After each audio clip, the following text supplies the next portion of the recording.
요한복음 18장 37절 38절의 말씀입니다. 빌라도가 이르되 그러면 네가 왕이 아니냐? 예수께서 대답하시되 네 말과 같이 내가 왕이니라. 내가 이를 위하여 태어났으며 이를 위하여 세상에 왔나니 곧 진리에 대하여 증언하려 함이로라. 무릇 진리에 속한 자는 내 음성을 듣느니라 하신대. 빌라도가 이르되 진리가 무엇이냐 하더라. 이 말을 하고 다시 유대인들에게 나가서 이르되 나는 그에게서 아무 죄도 찾지 못하였노라. 진리라고 하는 것은 알레테이아라고 했어요. 감추어진 것이 드러났다라는 말이고, 그 감추어진 무엇이 우리에게 드러났느냐, 진리의 그 주제가 뭐냐라고 하는 건 사랑입니다. 사랑. 그래서 하나님의 사랑이 우리에게 드러났다. 이것을 진리라고 그러는 것이죠. 그러니까 진리가 오기 전에는 다 거짓 가운데 있었어요. 그거를 율법이 심판하고 정죄했죠. 근데 진리가 오자 하나님의 사랑이 드러난 것입니다. 그 하나님의 사랑이 누구냐면 예수님이에요. 누구냐? 그러면 예수님. 그래서 예수님이 드러남으로써 하나님의 사랑이 드러났죠. 그걸 이제 진리가 드러났다. 이제 감추어진 것이 나타나게 되었다. 원래 하나님은 사랑이신데 그걸 감춰놨단 말이에요. 구약에서 율법적으로는 이게 사랑이 나타나지 않잖아요. 그래서 이게 감춰놨다가 요걸 이제 드러냈어요. 예수님이 오시면서 하나님의 그 감추어졌던 율법이 드러났다는 거죠. 속에 원래 원래 그 진리의 뜻이 나타나게 되었다. 이거를 이제 예수님. 그래서 죄인이 그냥 뭐 죄 가운데 죽으면 진리가 사랑을 가져왔다라고 말하기 어렵지만, 왕이, 그것도 하늘의 왕이 이 땅에 와서 자기를 죽음으로써 진리를 드러냈다라고 하면 그것은 하나님의 사랑이라는 거죠. 그래서 하나님의 사랑이 드러났다. 진리 가운데. 이런 말입니다. 이사야 53장 5절의 말씀을 보면 주님이 찔리심은 우리의 허물 때문이요 주님이 상하심은 우리의 죄악 때문이라. 그분이 징계를 받음으로 우리가 평화를 누리게 되었다. 평화 때문에 징계를 받으셨다는 거예요. 그러니까 주님이 징계를 받으셨으니까 우리는 평화하셔야 됩니다. 서로 연합하고 하나가 되고 주님의 채찍에 맞으심으로 우리가 나음을 얻었도다 했어요. 그러니까 그것을 굳건하게 믿고 하나님 앞에 기도하시기 바랍니다. 고린도서 6장 2절의 말씀에 보면 오라 지금이 은혜 받을 만한 때고 지금이 구원의 날이로다. 이렇게 말씀했습니다. 지금이라는 얘기죠. 자, 예수님은 성령으로 잉태하셨어요. 그리고 6월절 어린 양 예수의 피로 우리를 구원하셨다. 그러기 위해서 이 땅에 오셨는데 침례를 받으심으로 이제 성령의 기름 부음을 받으시고 하나님의 사역을 시작하게 되었습니다. 시작하게 될 때는 첫 번째 이제 마귀의 시험을 이기게 되죠. 광야에 가서 3가지 시험을 이겼습니다. 그러니까 우리는 더 이상 시험 받을 이유가 없어졌다라는 얘기입니다. 주님이 이기셨으니까. 그러니까 주님만 붙들으면 이제 시험 들지 않는다는 거죠. 근데 시험에 왜 들어요, 사람들이? 자기 운명 때문에, 자기 성질 때문에 이게 시험에 듭니다. 그러다 보니까 주님 붙들면 이게 사라지는데 자꾸 주님 안 붙들으니까 이게 자꾸 살아난다는 거죠. 속에서 육신이 자꾸 살아나는 거예요.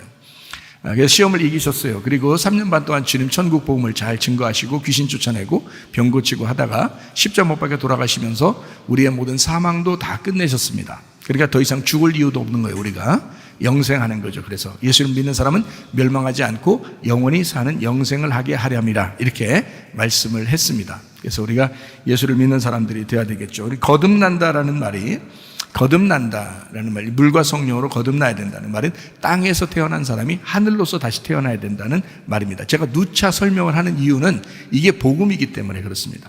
하늘에서 다시 태어나야 돼요. 그러면 여러분의 삶도 어떻게 해요? 바뀌겠죠? 틀림없이 바뀌셔야 합니다. 여러분의 삶이 옛날의 삶과하고 똑같으면 안 돼요. 점점 바뀌셔야 하고 지금 바뀌셨어야 하는 거고, 하나님 앞에 예배를 철저하게 영과 진리 예배를 드리실 줄 알아야 합니다. 그러니까 하늘로서 다시 태어나는 걸 거듭난다 그러지, 땅에서 다시 뭐 조금 마음을 고쳐먹었다 이렇다고 그걸 거듭났다고 말하는 게 아니라는 말이에요. 착한 거로 따지면 뭐 이 세상 사람이 더 착하죠. 근데 우리는 하늘에서 다시 태어났다는 거예요. 그게 이제 거듭났다는 얘기거든요. 성령으로 주님 잉태하시고 또 이제 물과 성령으로 이 땅에 오셨다가 이제 주님의 복음을 다 증거하시고 그리고 십자가 못 박혀 돌아가시고 부활 승천하셔서 우리에게 이제 임마누엘 하시기 위해서 성령으로 함께 하신다는 거죠. 그래서 예수님은 구원자지만 구원자죠. 뭐 치료자고 구원자고 우리의 위로자가 되십니다. 보혜사 성령이 되시니까. 그래서 이 땅에 주님이 오신 것은 주님이 오신 거예요. 예수님이라는 하나님의 영이, 그 영이 예수님이니까 그 예수님이 우리에게 오셔서 우리와 영원히 함께 하신다는 걸 임마누엘이라고 하십니다. 그래서 우리에게 임마누엘, 예수님의 이름이 임마누엘이라고 하죠. 그러니까 왜냐하면 우리와 함께 하신다. 그렇기 때문에 그렇습니다. 고린도전서 1장 10절의 말씀 보니까 같은 말을 하고 같은 마음을 품고 그리고 같은 생각, 아는 것이 같아져야 된다. 하나가 되어야 된다. 이런 말입니다.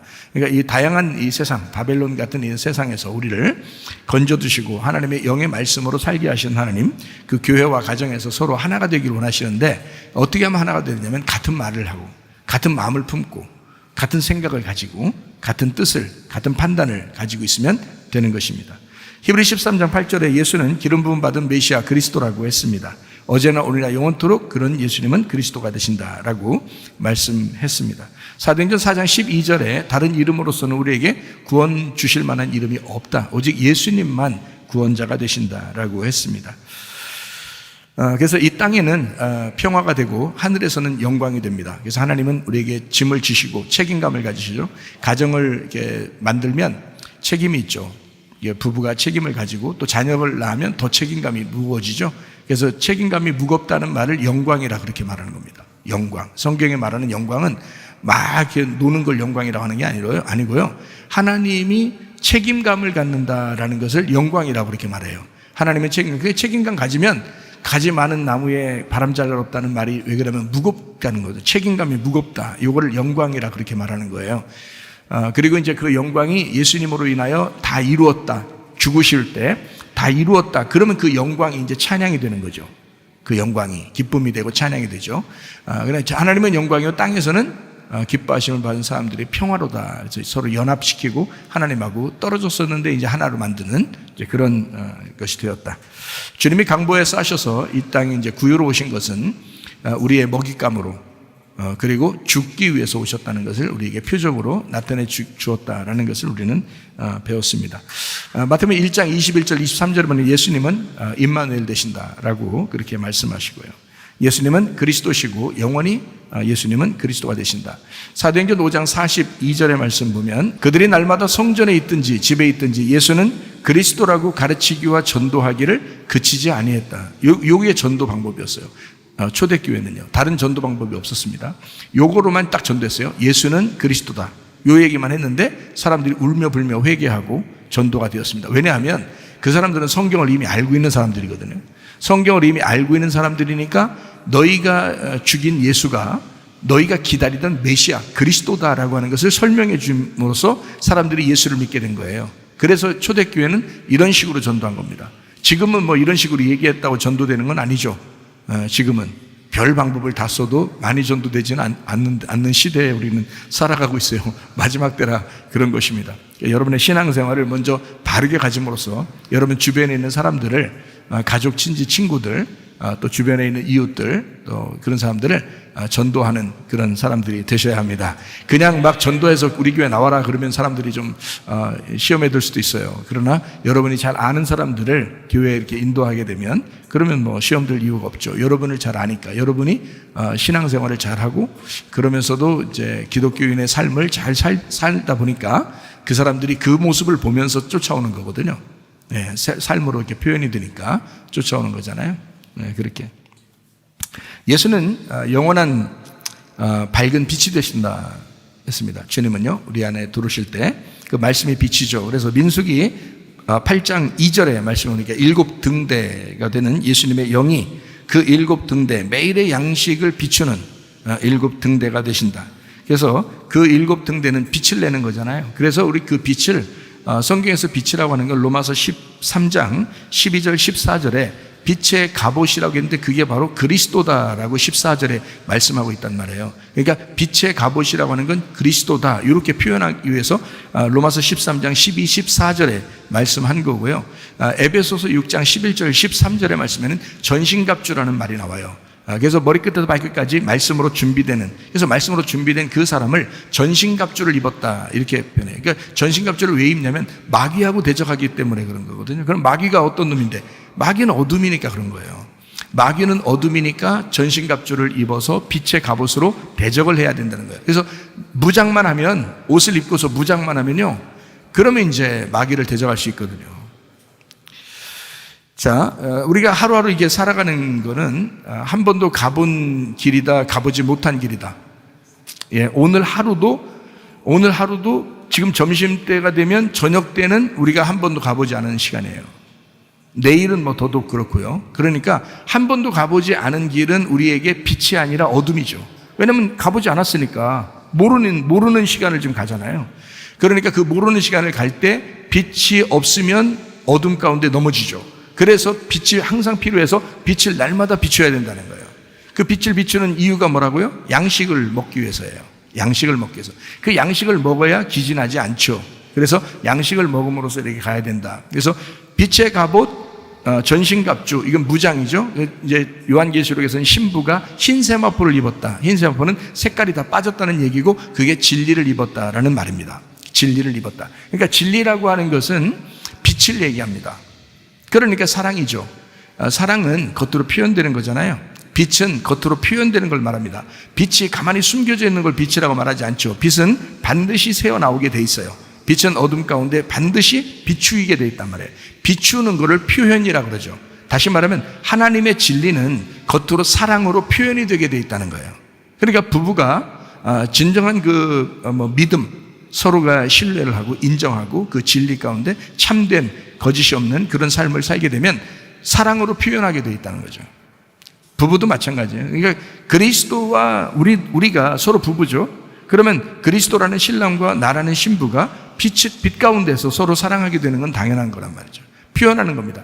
자, 주님은 나를 사랑한다고 표현한 거고, 나도 주님을 사랑한다고 표현해야 되는 거예요. 한쪽 일방적으로 사랑한다는 것은 말이 안 되는 거죠. 한쪽만 사랑한다는 것은 필레오가 아니잖아요. 필레오라고 하는 건 서로가 쌍방간에 사랑하는 걸 말하는 겁니다. 일방적으로 사랑하는 건 아가페예요. 아가페 사랑이라는 건 하나님이 일방적으로 우리를 사랑해 주셨어요. 우리는 사랑하지도 않는데 그때는 아가페예요. 그러니까 여러분이 가정에서 아가페 사랑하라는 거는요, 남편은 아내에게 아가페 사랑해라, 그렇게 성경에 나오거든요. 왜 아가페 하라고 그러냐면 그쪽에서 어떻게 하든지 반응을 상관하지 말고 그냥 사랑해 주라는 뜻이에요. 기대하지 마라 이거야. 그냥 남편은 무조건 사랑해 주라 이거야. 그게 아가페예요. 주님이 그렇게 하셨으니까 너도 신랑이니까 한번 그렇게 해봐라, 이렇게 가르쳐 주는 거거든요. 신랑들이 그렇게 함으로써 주님을 닮아가는 거예요. 주님의 삶을 사는 거예요. 부인들이 여자가 아무래도 마음이 좁죠. 여자들이 아무래도 남자보다 마음이 좀 작잖아요. 남자가 아무래도 마음이 넓고 그렇죠.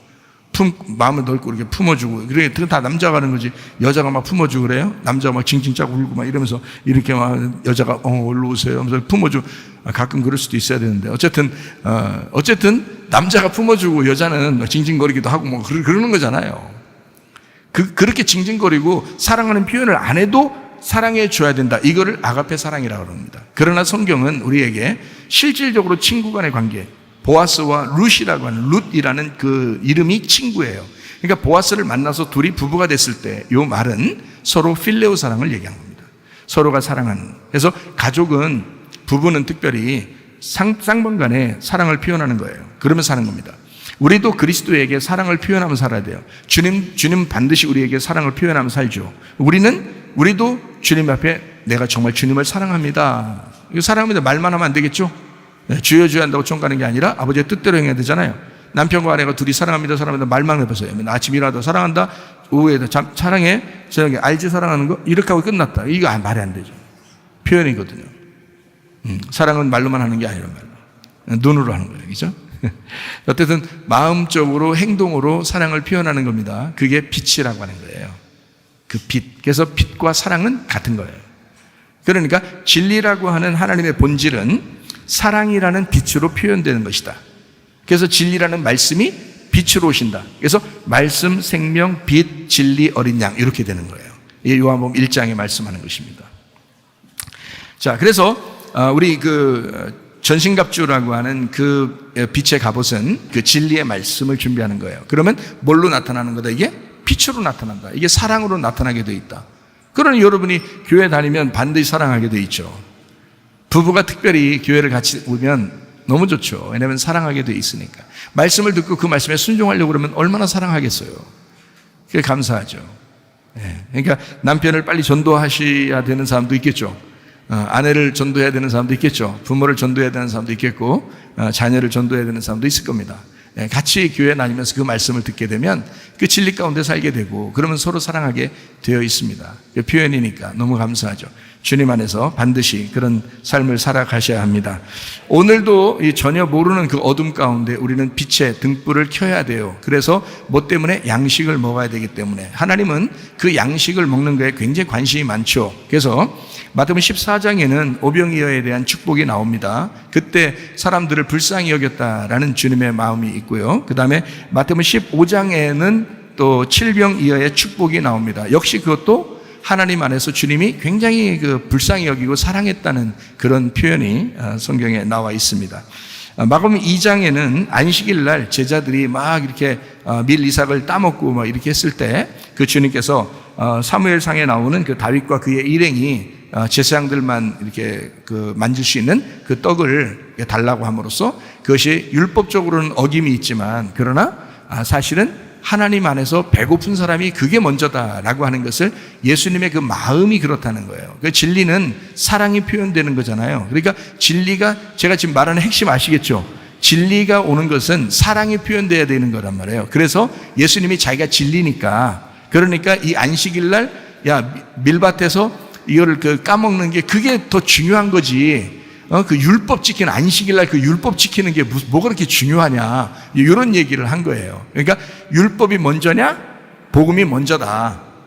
너희들 의식적인 종교 행사가 먼저냐? 아니다. 진정한 진리가 그 안에 있는 게 먼저다. 그러니까 배고프니까 먹는다는 거 아니야. 지금 배고프니까 그럼 그거 먹여야지. 그게 중요한 거지. 안식일의 주인은 나야. 그러면서 예수님이 자기를 안식일의 주인이라고 소개하죠. 그러니까 안식일 주인인데 내 마음대로지. 그러니까 나와 함께 있으면 다 죄가 없는 거야. 뭐 이런 얘기예요. 나와 함께 있으면 다 죄가 없는 거야. 너희들 율법에 있을 때는 예수를 안 믿고 율법 안에 있었으니까 율법을 지켜야지 죄가 없죠. 그러나 예수님이 같이 있을 때는 예수님 안에 있으면 무조건 죄가 없는 거예요. 복음 안에는 우리가 죄가 없어요. 여러분, 지금 여러분과 제가 죄가 있어요, 없어요? 솔직히 짚어보고 한번 갑시다. 여러분과 제가 죄가 있어요, 없어요? 여러분과 제가 죄가 있어요, 없어요? 없어요. 없다고요. 죄가 있다고 하는 사람 진짜 문제가 있어. 이거 진짜 죄가 있는 게 아니라 문제가 있어, 그 사람이 지금. 자, 죄가 있어요, 없어요? 죄가 없어요. 예수님이 십자가 못 박혀 돌아가시면서 다 끝냈잖아. 광야에서 시험을 다 3번 다 끝냈잖아. 그럼 죄가 선악과 먹고 나서 죄가 왔고, 죄가 왔기 때문에 사람들이 질병에 걸리기도 하고 죽기도 하고 그러는 거거든요. 근데 그거를 광야에서 예수님이 다 끝냈잖아요. 그래서 십자가 못 박혀 다 죽기까지 했네? 근데 죄가 있냐고요. 죄가 없지. 그래서 죄라고 하는 건 더 이상 이제 뭐다? 어떤 게 죄다? 요한복음 16장 9절에 죄는 예수님을 안 믿는 게 죄야, 이렇게 돼 있잖아요. 죄는 없는데 네가 이제 나 안 믿으면 그게 죄야. 그 죄라고 그러는 거야. 이렇게 하는 거죠. 그러니까 예수님 잘 믿으면 어떻게 돼요? 진리가 들 속에 들어오죠. 길과 진리와 생명 되신 예수님을 믿으면 진리가 들어온다고요. 진리가 들어오면 뭐가 표현돼요? 사랑이 표현된다니까. 빛이 나간다니까. 그러면 어둠이라는 귀신이 떠나간다고. 여러분의 가정에서 어둠이 떠나가시길 바랍니다. 우리 교회에서 어둠이 떠나가시길 바랍니다. 이 거짓이라는 어둠이 떠나가, 이게 귀신이 떠나가는 거야. 여러분, 뭐가 들어오면, 진리가 들어오면 사랑이 표현되니까, 빛이 표현되니까, 이건 자동적으로 나타나는 현상이라고요. 진리가 들어오면 자동적으로 나타나는 현상이라고. 이게 무슨 말인지 아시겠죠? 그래서 더 이상 여러분 죄는 없어요. 여러분 죄가 어디 있어요? 다 용서됐지, 사실은. 그런데 날마다 뭐 실수하고 잘못하고 죄짓고 허물이 있고 뭐 이러잖아요. 그런데 여러분 자신들이 스스로. 그래서 죄책감이 있어요. 죄책감은 있는 거지. 죄는 없는데 죄책감이 있는 거지, 여러분에게. 그 죄책감을 있는데 죄책감을 갖다 예수님에게 딱 내려놓고서 털어버리면 되는데, 그걸 회개라고 그래. 그걸 돌아서서 주님 앞에 다시 돌아오고 이걸 털어버리면 되는데, 이걸 털어버리지 아니하고 또 그 죄책감 때문에 아이고 난 죄인이야 큰일 났다, 그래서 귀신이 찾아 우리 집에 이렇게 망하는 거야, 계속 이런 식으로 계속하면 귀신이 진짜 온다니까요. 여러분, 귀신이 진짜 찾아와가지고 막 속입니다. 맞아, 네가 죄져서 이렇게 되는 거야 하면서 막 공격합니다. 그래도 몰라요. 모르니까 내 백성이 망하는 거야. 그걸 알아야지. 야, 귀신아, 내가 죄 진 거, 나 잘못하는 거, 인간으로 태어나서 내가 이렇게 살아가는 거, 그래, 내가 안 하려고 해도 자꾸 이렇게 가끔 그렇게 된다. 가끔, 자주는 아닙니다. 가끔 그렇게 된다. 그러나 너는 떠나가야 된다. 왜? 예수님이 시험을 다 이기셨기 때문에, 예수가 십자가 못 박혀 돌아가심으로 내 모든 죄가 사해졌기 때문에, 이렇게 하면 귀신이 그냥 다 떠나가게 돼 있습니다. 그렇게 하고 주님 앞에 대한 죄책감, 양심에 대한 고백을 하면서, 주님, 제가 주님 앞에 더 뜻대로 살아야 되는데 그러지 못했습니다. 내가 주님의 뜻대로 다시 살겠습니다 하면서, 그게 회개라고요. 회개. 날마다, 그런 회개는 날마다 있으면 좋죠. 날마다 주님 앞에 돌아가는 거니까, 날마다 주님과 가까이 있으면 좋은 거니까. 그러나 죄는 사실 다 용서된 거죠. 죄는 용서됐어요. 예수님을 안 믿는 게, 그게 죄라고 하는 겁니다. 예수님 안 믿는 게.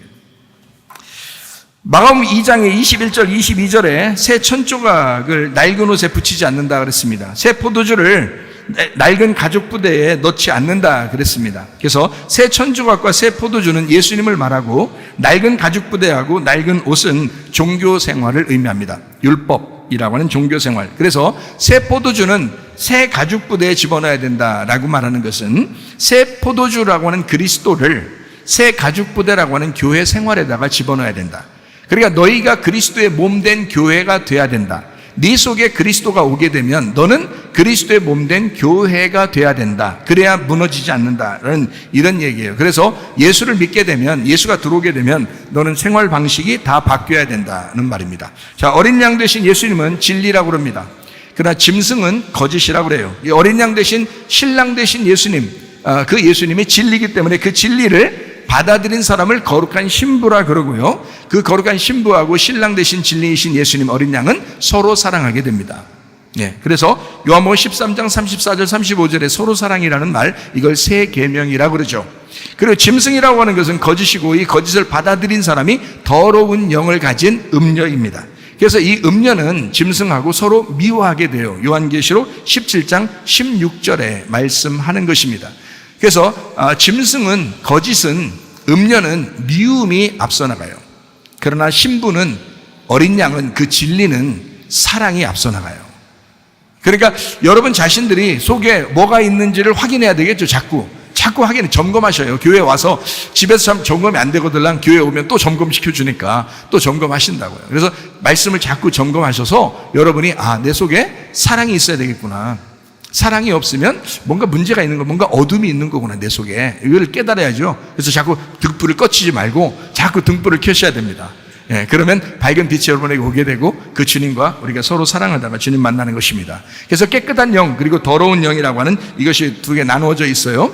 그래서 깨끗한 영은 선한 영이라고 하고, 거룩한 영이라고 하고, 정결한 영이라고 합니다. 그럼 이 깨끗하고 정결한 영은 하기오스 푸뉴마라고 그러고요, 더러운 영, 이 악한 영이라고 하는데, 이게 포네르스 피뉴마라고 그렇게 말하거든요. 그러면 이 거룩한 거라고 하는 건, 깨끗한 영은 주님의 성령을 의미하는 거고요, 악한 영이라는 건 귀신을 의미합니다. 그래서 귀신이라고 하는 건 악하다, 더럽다 이렇게 표현하는데, 이게 포네로스, 아픈, 병든, 악한 뭐 이런 말이에요. 이게 포노스에서 왔는데, 이게 수고, 고통. 그래서 여러분 가정에 막 병이 있고 이런 거요, 하나님이 막 죽은 건 아닙니다, 사실은요. 예. 그러면 욥이 아팠잖아요, 이렇게 하고 싶죠. 여러분이 욥은 아니잖아요. 예수님의 그 모습을 욥이 경험하고 예수님의 모습을 보여주고 싶어서 그런 거죠. 하나님이 욥을 통해서 성경을 써내려가기 위해서 그런 거예요. 그거는 여러분이 욥은 아닙니다. 근데 그 욥도 누가 그 병을 줬어요? 사탄이요. 하나님이 준 게 아닙니다. 하나님은 허락을 하는 거죠. 그냥 두는 거예요. 어떤 사명자가 있습니다. 그러면 그 사명자를 위해서 일부러 하나님은 잠시 허락은 할 수 있어요. 근데 허락하는데 하나님이 병을 줄 수는 없어요. 왜? 하나님 자신이 병을 가진 게 없으니까. 귀신을 이용한단 말이에요. 마귀를 이용한다고요. 그래서 이용해서 잠깐 허락은 할 수 있으나, 그러나 그 사람이 고통받지 않을 방법이 있습니다. 어떻게 하냐면, 그게 왔을 때, 악한 영이 딱 틈타고 왔을 때, 예수의 이름으로 귀신아 떠나 하고 진짜 믿어버리면 이 귀신이 떠나갑니다. 힘을 못 써요. 왜냐하면 이미 이겼잖아요. 주님이 이미 이겼기 때문에 귀신이 힘을 못 쓰도록 명령하시면 됩니다. 그렇게 명령했는데도 안 떠나요? 또 명령해도 안 떠나요? 그러면 여러분 자신도 점검해 보시고, 땅의 운명을 점검해 보시고 여러분 조상 쪽부터 한 3, 4대 여러분 우위를 딱 보면 답이 딱 나오게 돼 있어요. 그러면 그 안에 다른 집에 있는 귀신들이 막 역사하고 이런 게 아니라 딱 자기에게 연결된 그런 귀신들이 역사하게 돼 있거든요. 그걸 이용하는 것이거든요. 자, 어쨌든 여러분, 이 깨끗한 영이 여러분 속에 성령이 들어오시면 더러운 영은 떠나가게 돼 있습니다. 이 악한 영, 더러운 영, 이것은요 고통을 주는 겁니다. 아프게 하고 고통을 주는 거예요. 그리고 페네스에서 왔어요. 이게 가난한이란 말입니다. 그래서 이 두 가지가 함께 딱 곁들여서 여러분 가정에 왔다. 뭔가 이상하게 돈줄이 막혔어. 여러분 그런 때가 있죠.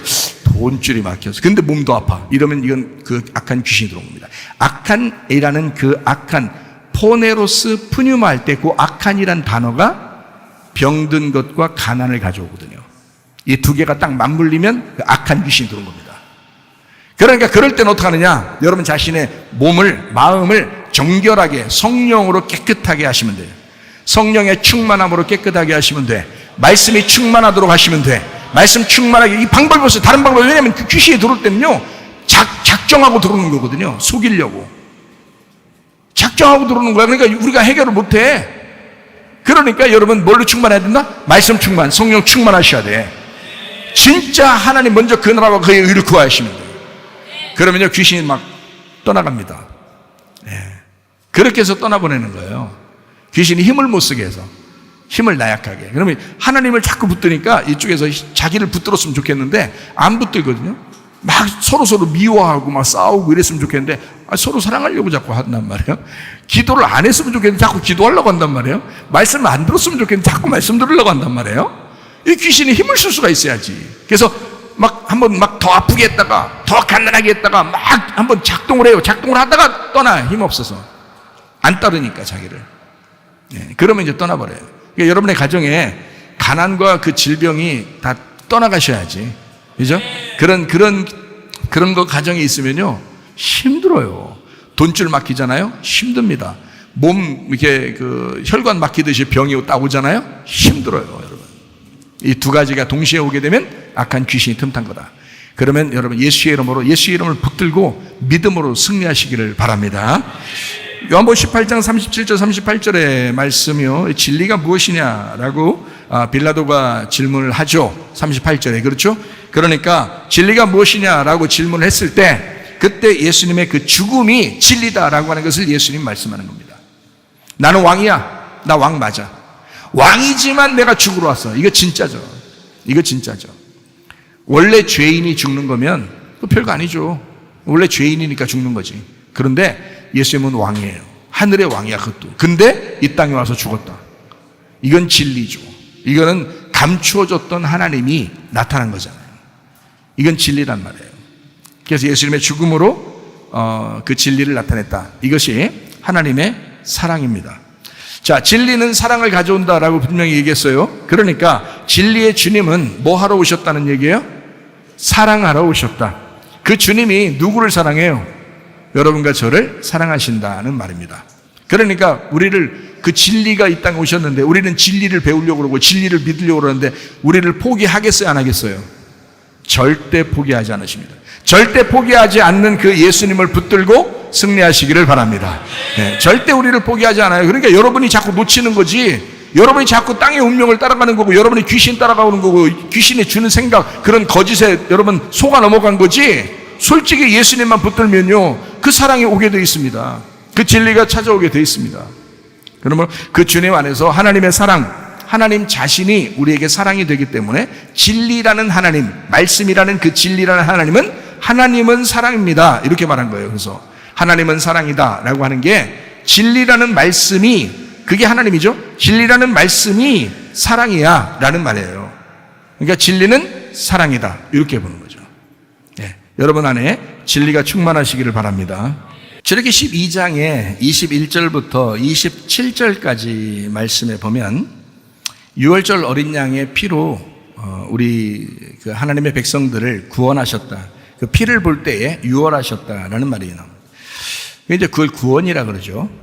그리고 예수의 피로 우리를 구원하시러 오신 것을 이제 성탄이라 그렇게 말합니다. 우리의 속에서 성탄이 일어나야 되겠죠.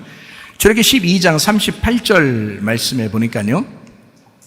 수많은 잡족과 양과 소와 심이 많은 가축이 그들과 함께 하였으며, 수많은 잡족을 구원하는 날, 그게 유월절입니다.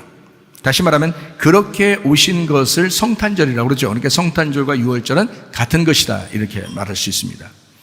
출애기 12장 43절부터 51절까지 그 유월절, 이것은 할례와 같다. 그래서 할례는 육체를 끊어내는 것이고 유월은 죄가 넘어가서 죽음을 넘겼다라는 말이거든요. 같은 말입니다. 육체를 끊었다. 육체는 우리에게 죽음을 가져오니까 영은 우리에게 생명을 가져오잖아요. 그래서 육체라는 죽음이 끊어졌다. 이것은 유월, 사망이 건너갔다라고 하는 말이죠. 그래서 성탄절을 유월절이라고도 하는 겁니다.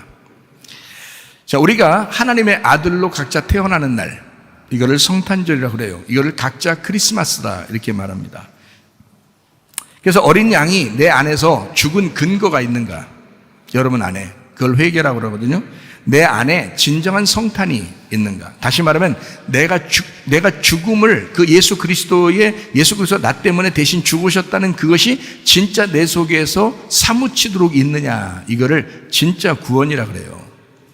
그래서 사람들이 예수님이 죽으신 걸 어느 날 옛날에 죽었대야, 이거로 끝나는 사람이 얼마나 많은지 몰라요. 자기 속에 지금 성탄이 안 일어난다고. 예수님이 옛날에 그냥 죽으셨다 이렇게만 생각한다고요. 그거는 여러분 엄밀히 따져서 예수님의 성탄이지 여러분의 성탄은 아니라는 거죠. 여러분의 성탄을 각자 예수가 여러분 속에 들어와서 여러분 속에 예수 그리스도가 진짜 죽었다는 것을 사무치게 깨달으면 여러분 속에 거룩한 것이 나타나는 것, 태어나는 거예요. 그래서 그걸 성탄. 그러니까 예수님의 성탄이 진짜 우리의 성탄이 아니고 우리 속에 예수를 아는 진정한 성탄이 우리 속에 일어나야 된다는 겁니다. 네.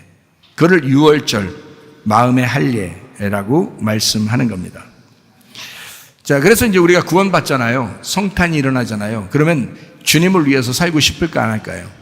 주님을 위해 살고 싶죠. 근데 마음에 막 응어리진 게 있어요, 없어요? 여러분 가운데.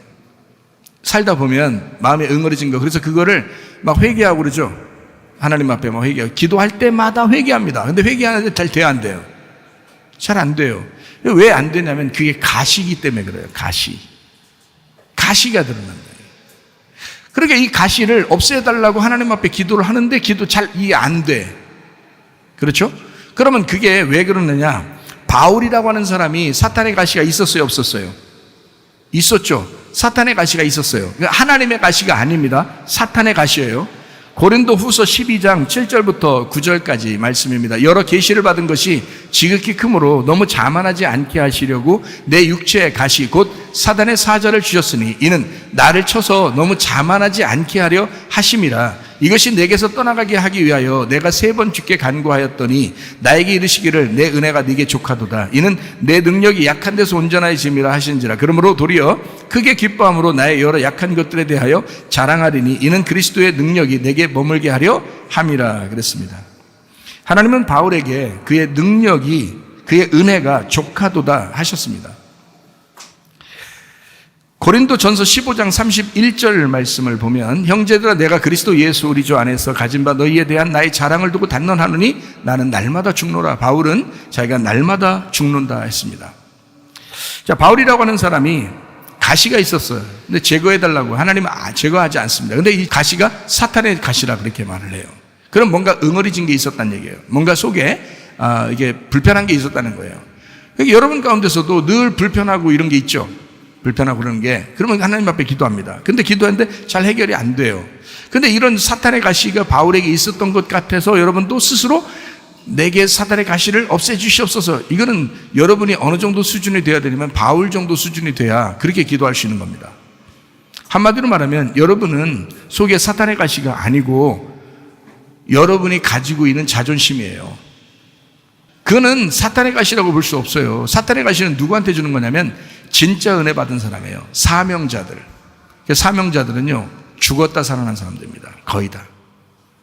제가 사명자라고 이렇게 만난 사람들은 한 명도 빠짐없이 다 죽었다 살아난 사람들이에요. 왜 그러냐면 죽었다 살아나야 그 사명이 그에게 주어지고 그 사명이 주어졌을 때 벗어나질 못해요. 왜 벗어나질 못하면 죽었다 살아날 만큼 그가 고통이 왔어요, 그에게. 어떤 고통이 그에게 온 거예요. 그것을 벗어내지 못할 정도의 그 가시가 그에게 있는 겁니다. 왜냐하면 그 은혜가 너무 족하니까, 은혜가 너무 많으니까, 이 사람에게 하나님께서 함께 하셔서 그 사명을 주셔서 그 일을 감당하는 게 너무 크니까 사단의 가시가 그 안에 계속 있는 거예요. 그러면서 계속 그걸 찔르죠. 그래서 자기도 모르게 교만하려고 하다가 탁 찔러서 다시 겸손해지고 다시 겸손해지고, 그렇게 하려고 사단의 가시를 허락하는 거거든요, 이 땅에 살면서. 바울은 자기가 죽인 스데반이 있습니다. 그 스데반이 예수님을 만나고 나니까 예수님이라는 사실을 깨달았어요. 그래서 바울이 예수님 만나고 난 다음에 스데반을 죽인 거에 대한 죄책감이 굉장히 많았습니다. 누구나 자기가 예수를 죽인 살인자라고 하는 사실을 알게 된 사람만 진짜 사명을 받게 되고 진짜 구원을 확인하게 돼요. 예수를 죽인 그 괴로움을 간직하고 살아가는 것이 은혜 받은 사람입니다. 교만할 수도 없고 교만하고 싶지도 않은 사람, 그러니까 자존심이 없는 거예요. 네. 그냥 물러 터지게 되는 거예요. 근데 여러분, 예수 죽인 사실을 정말 간직하지 못하니까 어때요? 교만이 금방금방 드러나요. 자존심이 금방금방 드러나요. 막 승질만 안 내도 가정생활은 어느 정도 유지한다 그랬죠. 승질만 안 내도. 근데 승질이 나는 걸 어떻게 해요? 금방 무슨 말 하다가도 금방 승질이 확 나요. 그게 인간이니까 그래요. 인간이니까. 아유, 인간이니까 그래. 그런 말 들어봤죠? 예, 인간아. 그런 말 들어봤죠, 인간아. 근데 그 인간이니까 그런 말 들은 게 아니라 네가 짐승 같으니까 그런 말 듣는 거예요.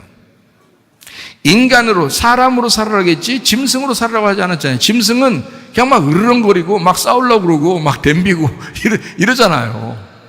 금방 얘기하다가도, 부부간에도 얘기하다가도 막 그냥 으르렁거리고 막 싸우려고 그러고 막 무슨 사자같이 말이에요. 막 그렇게 한단 말이에요. 그 우는 사자라고 그랬지. 그 우는 사자, 마귀라고 그랬지. 그게 그렇게 막 덤빈다고요. 승질이 낸다고, 사람들이. 승질만 안 내도 가정생활은 유지할 수 있습니다. 네, 승질만 안 내도 교회 생활도 아름답게 유지할 수 있습니다. 근데 승질이 난다 이거야. 이건 사람으로 사는 게 아니라 짐승으로 살기 때문에 그렇습니다. 그러니까 짐승의 삶을 버리고 여러분 사람으로 사시기를 바랍니다. 그러니까 바울도 자기가 스데반 죽인 거에 대한 그런 엄청난 그 가슴에 아픈 것이 있었어요. 여러분 속에 진짜 예수를 죽인 것이 다른 사람이 아니라 당신이라면 당신이 정말 그렇게 살 수 있냐 이거야. 당신이 예수를 죽인 사람이라면 그렇게 살 수 있느냐 이거야.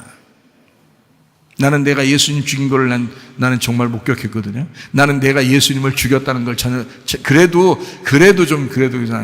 근데 진짜 예수님을 내가 죽였구나라는 걸 막 회개할 때 막 오니까요, 막 가슴에 미어지더라고요.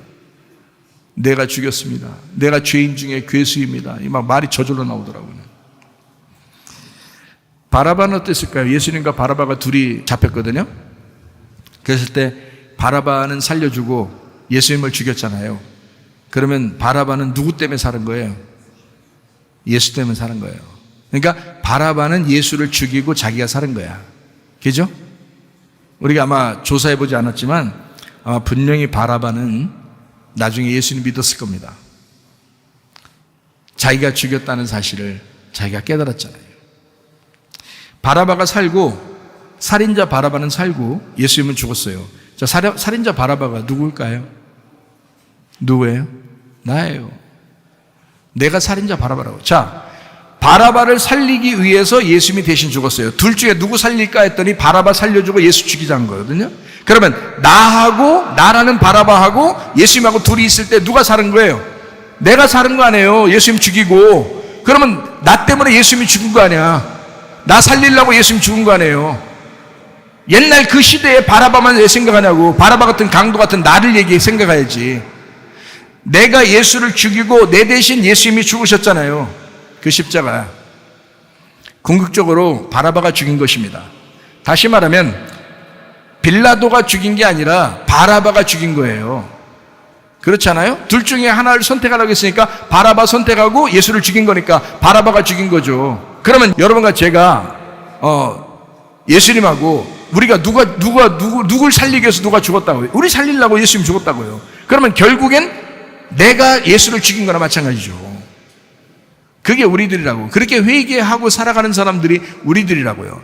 그래서 바울처럼 날마다 내가 죽노라 하면서 살아가는 사람들이 우리인데, 그게 은혜 받은 사람들인데, 이 속에 그 진리를 깨닫는, 예수가 나 때문에 죽었다는 그 자기를 찢겨 자기를 드러내주고 우리를 살리시는 그 주님인데, 그러면 그 진리를 깨달은 사람은 반드시 속에 뭐가 들어와? 사랑이 들어오게 돼 있다. 그 주님의 사랑이. 그래서 사랑으로 살게 돼 있다고요. 주님 따라가는 삶은 나를 부인하고 십자가를 지는 삶이에요. 그게 주님 따라가는 삶이라고요. 나를 위해서 죽은 진리를 알게 되면 우리 속에 진정한 영적 자유함을 느끼게 됩니다. 진정한 영적 자유함.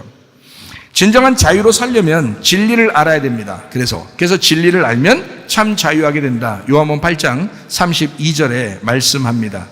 진리를 알지니 진리가 너희를 자유롭게 하리라. 예수 안에서만 자유하다고 했습니다. 왜냐하면 본질을 알았으니까, 그 진리라는 본질을 알았으니까, 그래서 자유하게 된다는 말입니다. 요한복음 18장 37, 38절의 말씀 보니까 진리는 감추어진 것이 드러나는 죽음을 말한다. 그래서 예수 그리스도가 죽으심으로, 빌라도가 말하여 진리가 뭐냐라고 말하잖아요. 진리는 죽는 거야. 요한복음 19장에 예수님이 자기가 죽음으로써 그걸 드러내줬단 말입니다. 자, 내 마음대로 사는 게 그게 자유입니까? 여러분 마음대로 사는 거, 여러분 마음대로 승질내고 여러분 마음대로 사는 게 그게 하나님 다 이해하실 거야.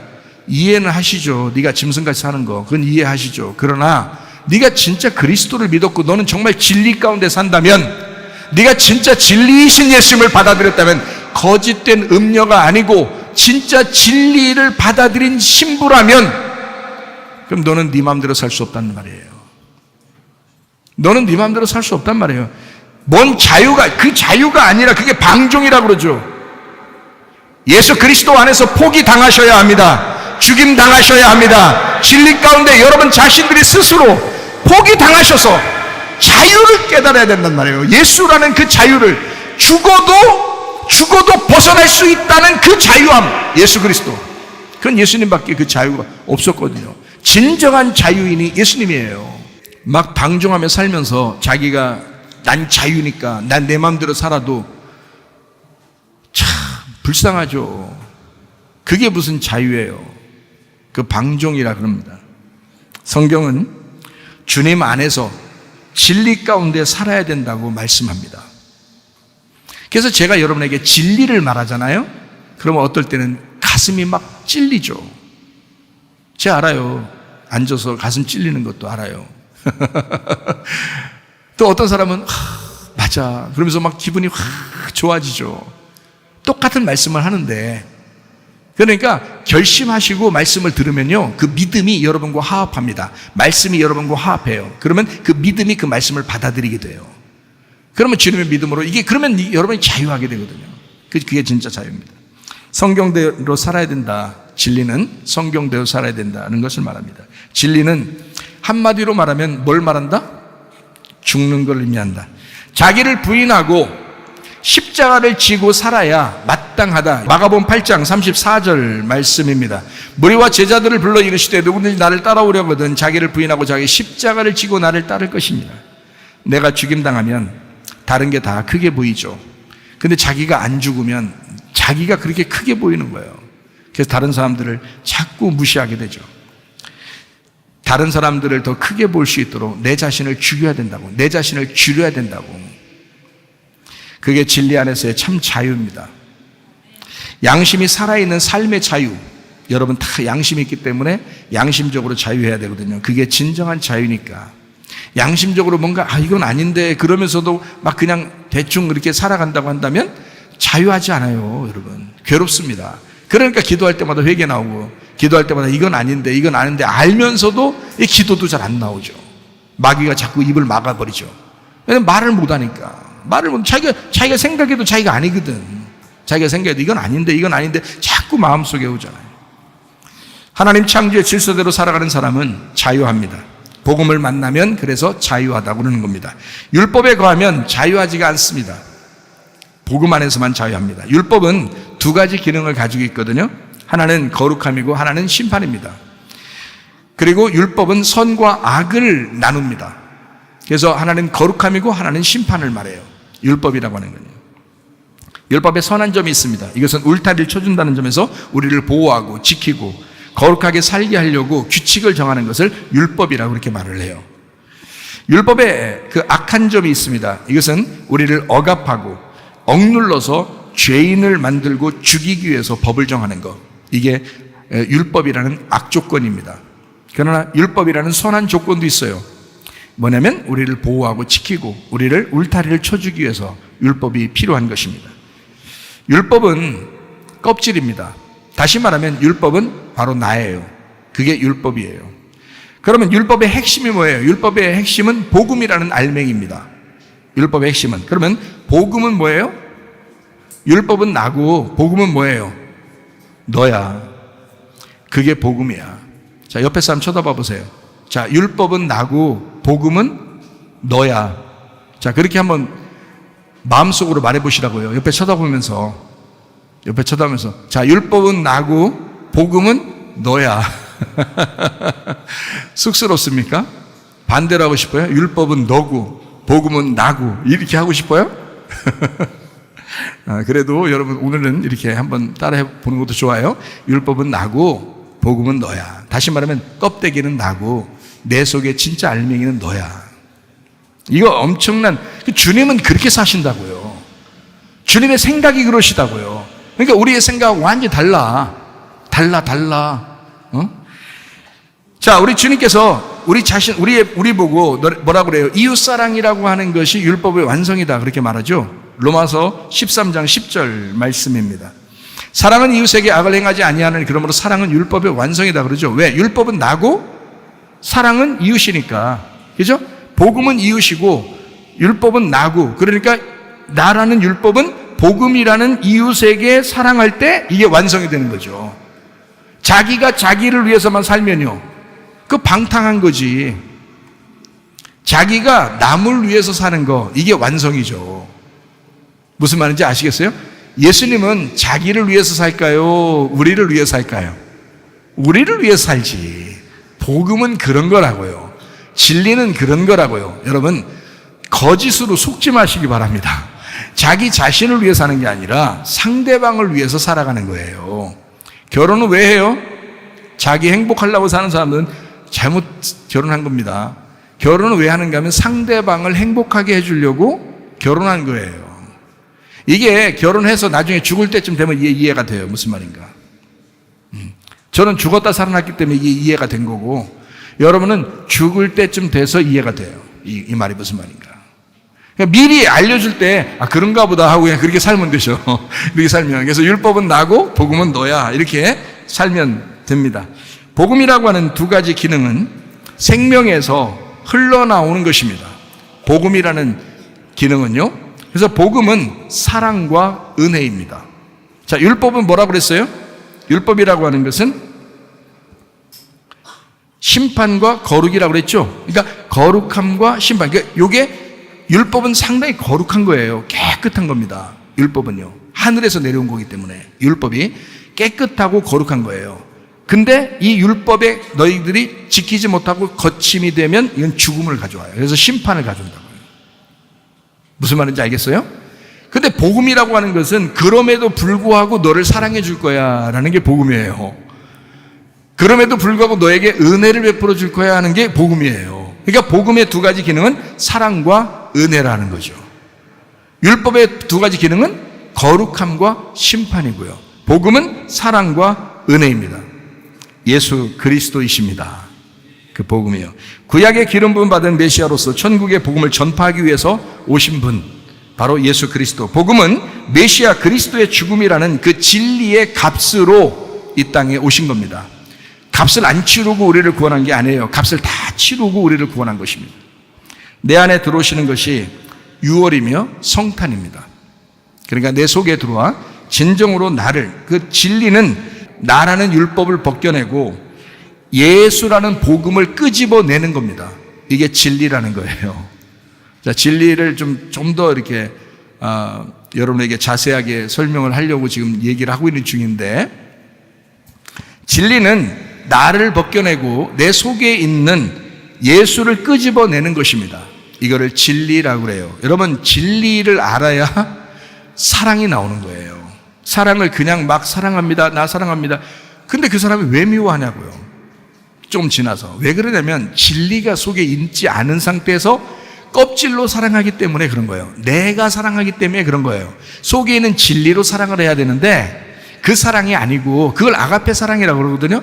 그 진리의 사랑이 나오는 모든 그리스도인들이 다 그 진리의 사랑을 나타내봐요. 그럼 필레오가 되는 거거든요. 필레오가 형성되는 거거든요. 주님과 주님의 제자들이 사랑하는 것처럼 그렇게 되거든요.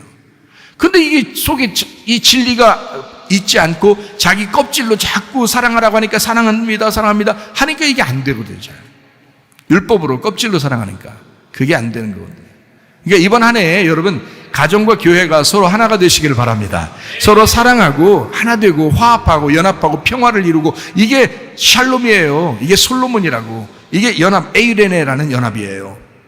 그게 평화라는 단어예요.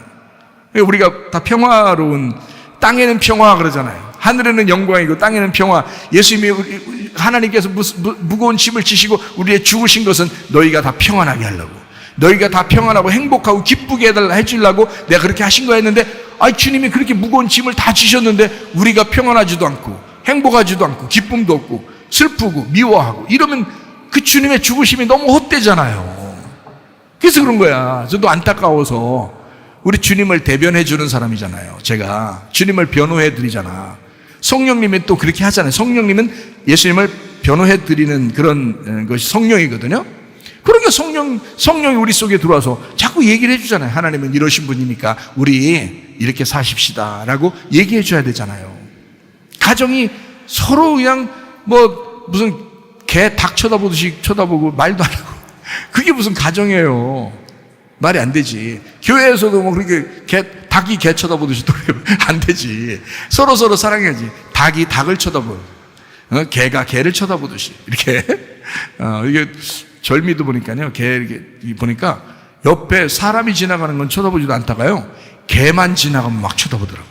왜? 같이 개니까. 그런 거예요. 개는 개를 쳐다보게 돼 있어요. 사람은 사람 쳐다보게 돼 있고요. 근데 이렇게 서로 개 닭 보듯이 닭이 개 보듯이 그렇게 살면 안 된다는 거죠. 가정과 교회가 서로 화합하셔야 합니다. 진리는 성경을 벗겨내는 것입니다. 성경을 여러분이 깨닫게 되는 거 있잖아요. 성경을 깨닫게 되는 걸 진리라고 그래요. 그러니까 껍질이 벗겨지잖아요. 그러니까 깨닫게 되는 거니까 그게 진리라고 그러죠. 진리는 예수님을 벗겨내는 겁니다. 다시 말하면 예수님을 자꾸 깨달아가는 거예요. 예수님을 점점점 깨달아가는 거, 이걸 진리라고 합니다. 또한 진리는 나를 벗겨내는 것입니다. 율법이라는 나를 깨닫는 거예요. 내가 무엇이구나, 내가 어디서 왔구나, 내가 어떻게 살아가는 거구나, 내가 어디로 가는 거구나, 이거를 다 깨닫는 거예요. 내 안에 복음을 깨닫게 되는 거, 이거를 진리라고 합니다. 진리는 예수님이 내 안에 오시는 것을 진리라고 그래요. 요한복음 1장 14절에 말씀이 육신이 돼서 우리 가운데 거하셨다라고 말씀합니다. 자, 나를 위해 죽으시려고 오신 주님을 깨닫는 것이 진리라고 했습니다. 요한복음 18장 37절 38절에 말씀하는 것입니다. 그러니까 진리는 속에 있는 것을 죽음으로 드러내는 것을 진리라고 말한다. 그러니까 여러분 진리를 정말 깨닫고 진리가 여러분 속에 들어왔으면 여러분은 반드시 죽어야 합니다. 여러분 자신이 반드시 포기당하셔야 합니다. 뭐에 의하여? 말씀에 의하여. 자기 자존심으로는 도저히 안 되죠. 그러나 말씀이 그렇게 만드셔야 된다는 거죠. 그 말씀에 여러분 믿음으로 화합하게 되면 반드시 그렇게 됩니다. 사무엘하 2장 6절 말씀을 한번 보겠습니다. 너희가 이 일을 하였으니 이제 여호와께서 은혜와 진리로 너희에게 베푸시기를 원하고 나도 이 선한 일을 너희에게 갚으리니 라고 되어 있습니다. 이제 여호와께서 은혜와 진리로 할 때 그 진리 있잖아요. 이 진리, 그게 에메트라는 진리예요. 에메트. 이 에메트라고 하는 이 진리, 이 진실, 신실성, 안정성 이렇게 말하거든요. 신약의 단어로서는 알레테이아라고 그랬죠. 영과 진리로 예배드린다 할 때 그 진리라고 하는 건 알레테이아라고 했어요. 그래서 껍질을 벗겨낸다. 뚜껑 덮인 것을 덮어진 것을 열어준다는 말입니다. 그게요. 그래서 감추어지지 않게 되었다. 요거를 진리, 신약의 진리라고 합니다. 그러면 구약의 진리라고 하는 에메트라고 그러거든요. 이게 신실함, 참된 이런 것이거든요. 이게 뭐를 이제 우리가 에메트니까, 요게 에메트니까, 요게 엘이라는 말, 하나님, 멜렉 왕, 타미드 항상입니다. 요것을 이제 우리가 에메트 이렇게 볼 수 있거든요. 요게 아만에서 왔어요. 아만. 에메트가요. 아만. 이게 세우다, 지탱하다, 양육하다, 확고하게 하다, 신실하게 하다, 신뢰하다, 믿다, 연구하다, 조용하다, 진실하다, 확실하다, 오른쪽으로 가다, 확신, 믿는다, 키운다, 세운다, 신실하다, 꾸준하게 하다, 유모, 이렇게 되어 있거든요. 자, 진리라고 하는 것은 한 번에 딱 끝나는 게 아니라 확고하게 끝까지 믿는 걸 의미하는 겁니다. 그 진리가요. 그 참된 것이 왔다 갔다 뭐 어떨 땐 참된데 어떨 땐 거짓되고 이런 게 아니라 항상 그렇다는 거예요. 자, 이거를 에메트라고 했잖아요. 구약에서는 에메트라고 하는 거를 엘, 멜렉, 타미드라고 볼 때는요, 이게 엘이 하나님이고 멜렉이 왕이고 타미드가 항상이에요. 그러니까 하나님은 언제나 왕이시다. 이게 진리입니다. 여러분, 여러분의 왕은 누구신가요? 여러분은 누구를 믿고 사는 겁니까? 여러분은 누구를 의지하고 누구의 명령을 받아 사는 것입니까? 우리 성경 한번 찾아볼까요? 시편 25편 5절 말씀이요. 주의 진리로 나를 지도하시고 교훈하소서. 주는 내 구원의 하나님이시니 내가 종일 주를 기다리나이다. 31장 5절 말씀이요. 내가 나의 영을 주의 손에 부탁하나이다. 진리의 하나님 여호와여 나를 속량하셨나이다. 119편 142절 주의 의는 영원한 의요 주의 율법은 진리로소이다. 이게 다 에메트입니다. 이 진리. 시기 질투 미움 없이 주님을 사랑할 수 있습니까? 우리의 껍질이 반드시 까져야 합니다. 네. 진리라고 하는 베드로의 껍질을 까는 것, 그 예수님, 이걸 진리라고 합니다.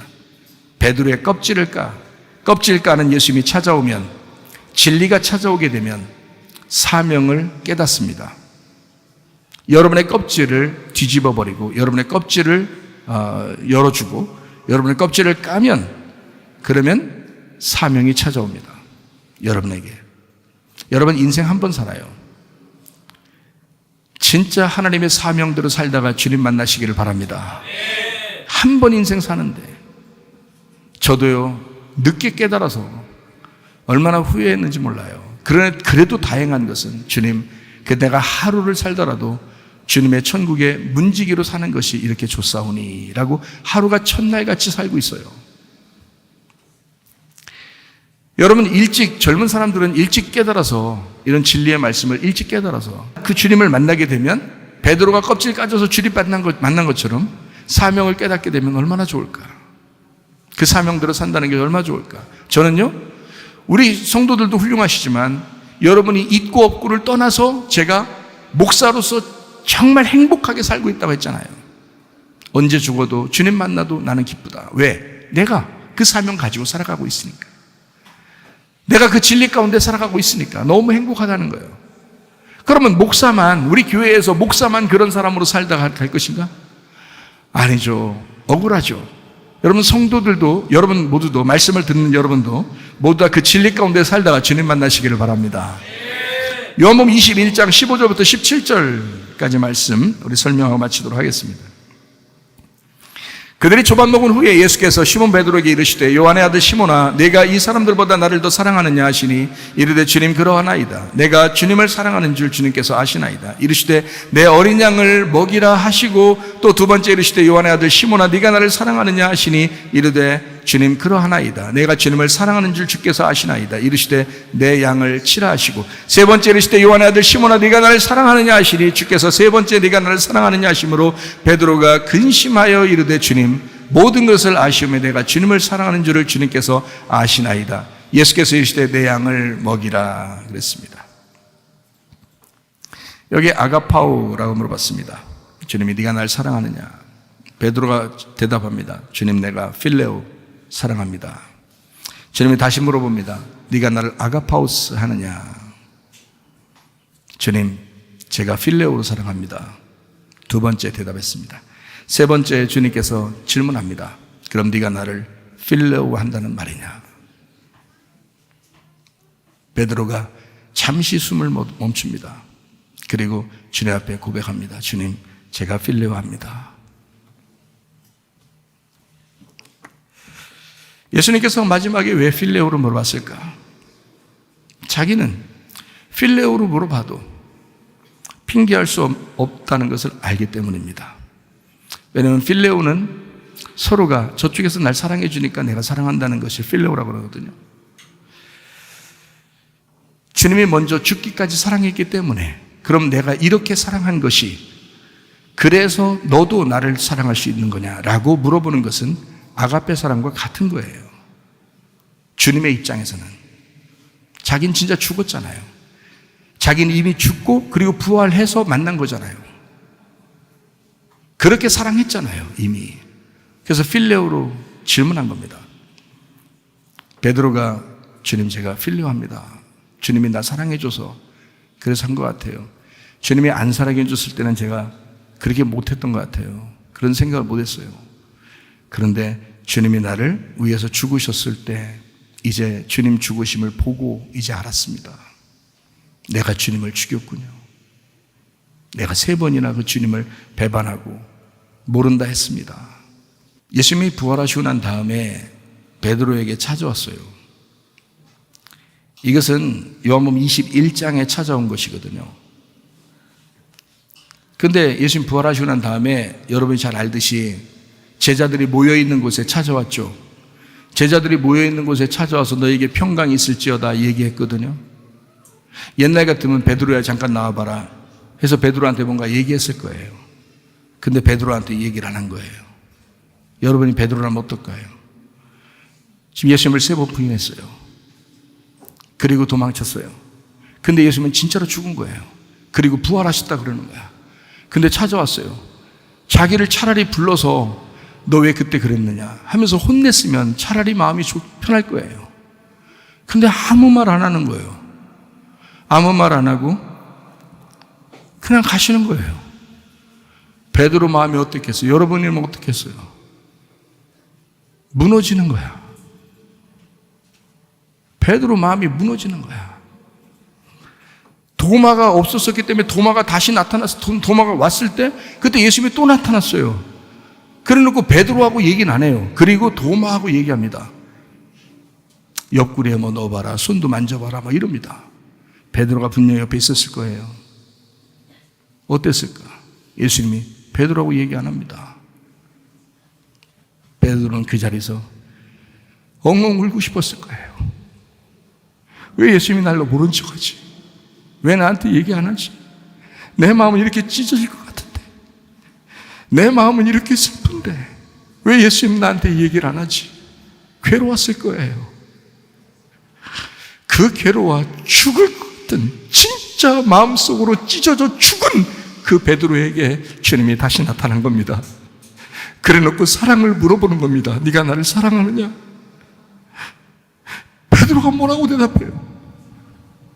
주님 내가 아가페 합니다라고 대답을 못하는 거예요. 주님 저는 당신을 필레오했습니다. 2번째 물어봅니다. 네가 나를 사랑하느냐? 주님 제가 필레오합니다. 3번째 주님께서 물어봅니다. 그럼 네가 나를 필레오하느냐? 예, 제가 당신을 필레오합니다. 나는 당신이 나를 사랑해줘서 할 수 없이 사랑하는 인간밖에 될 수 없어요. 나는 당신의 마음을 갖지 못했습니다. 그러나 당신이 나를 이렇게 사랑해 주신 걸 제가 죽이고 살았어요. 제가 주님을 사랑합니다. 그때 주님께서 내 양을 먹여라, 내 양을 쳐라, 내 양을 먹여라 그럽니다.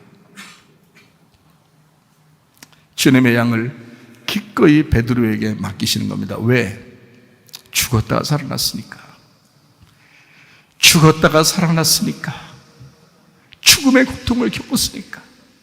가슴이 찢어졌으니까. 예수를 죽인 자만 그 진리를 깨닫게 됩니다. 예수를 죽여본 자만, 그래서 회개한 자만 진리를 깨닫게 됩니다. 어린 양 되신 예수 그리스도, 우리의 신랑 되신 분, 진리이신 그분, 거룩한 신부인 우리는 그 예수님을 신랑을 우리의 주인으로 맞아들였습니다. 그리고 주님은 우리에게 요한복음 13장 34, 35절에 서로 사랑하라고 말씀합니다. 새 계명을 너희에게 주노니 서로 사랑하라. 내가 너희를 사랑한 것 같이 너희도 서로 사랑하라. 너희가 서로 사랑하면 이로써 모든 사람이 너희가 내 제자인 줄 알리라. 그러나 짐승 같은 그 거짓은 음녀인 더러운 음녀가 된 그 음녀와 함께 서로 짝짝꿍하지만 서로 미워하고 죽입니다. 여러분 속에 그리스도 예수가 신랑 되셔서 여러분이 거룩한 신부가 되셔야 합니다. 깨끗한 영, 선한 영, 그 성령이 여러분 속에 들어오셔야, 그 깨끗한 거룩한 그 성령이 여러분 속에 들어오셔야 아까 더러운 그 병든 영, 가난의 영, 그 더러운 지저분한 영, 미워하는 그 영이 떠나가게 됩니다. 여러분, 가정에서도 그리스도 예수 안에 하나 되시기를 바랍니다. 교회에서도 그리스도 예수 안에 하나가 되시기를 바랍니다. 진실로 하나님의 성령으로 충만하게 살다가 주님 만나시기를 바랍니다. 진리가 무엇이냐? 예수님이 진리이십니다. 한마디로 말하면 사랑입니다. 여러분 서로 사랑하다가 주님 만나시기를 바랍니다. 우리 하나님 아버지 사랑과 은혜를 감사를 드립니다. 진리 가운데 살다가 서로 열심히 사랑하다가 주님 만나게 하옵소서. 예수님 귀하신 이름 받들어 기도 올려옵나이다.